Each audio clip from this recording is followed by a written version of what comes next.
My name's Laura Rios. I was in the Air Force for 26 years on active duty.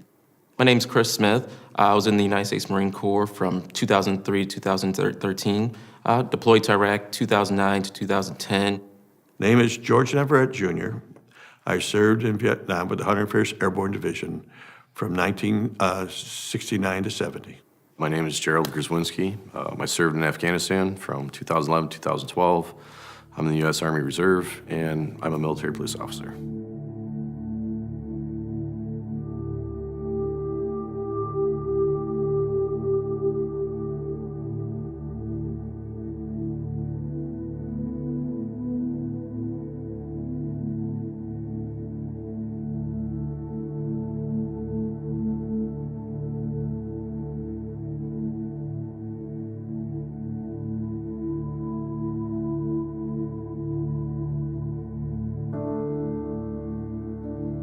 Well, I mean, I always had a strong family, so my sacrifice is losing that strong bond with my family because they were halfway around the world. It's like when you have to go to work and you know that your child's sick. You want to be there to take care of them, but you can't because you have something to go do. It's like that, but on a way grander scale. A good example is when the Gulf War initially happened in August of 1990. I was pregnant. I was due to have a baby. And I knew as soon as I had that baby, whether it was a boy or girl, I was deploying 6 weeks later. That's sacrifice.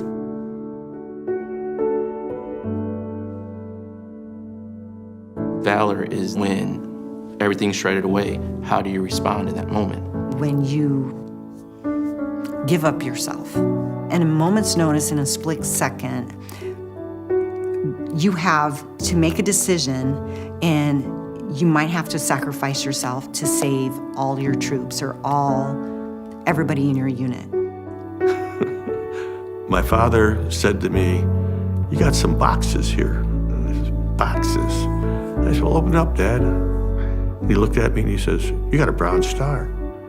He says, "Oh," and it says for valor. And I says, "I just did a job, Dad. I protected my men." When we speak of veterans, we're giving something of ourselves for the greater good. So the greater good for me would be for our country to have freedom. When people disagree or the nastiness of the politics or seeing certain things, I may not agree with a lot of the stuff people do or how they go about it, but there's something genuine. And guess what? I'm protecting our way of life, that we can have this debate, we can have this conversation. You may not have to like it and everything, but that is the God-given right that we have fought for and want to protect. Without our military and our veterans, who knows where we would be? I think we should remember them because they gave up everything to go over wherever they went and fight, to do the right thing, to come home to their families so their families can be free and their friends and everything else. Once we do the Veterans Day, it is what happens afterwards. Is it just a momentary warm fuzzy that we just kind of, there you go, we wave the little flag and keep cruising? Our country cannot just raise a flag, wave it a few times and says, "Well, that's it." Every person should say to themselves, if I was asked to serve, would I step forward? Because without your support, it's hard for us to do our service and what we are happy to do. Support us, and that goes a whole long way. On this day, let us solemnly remember The sacrifices of all those who have fought On the seas, In the air, and on foreign shores. to preserve our heritage of freedom let us reconsecrate ourselves to the task of promoting and enduring peace so that their efforts so that our efforts shall not have been in vain.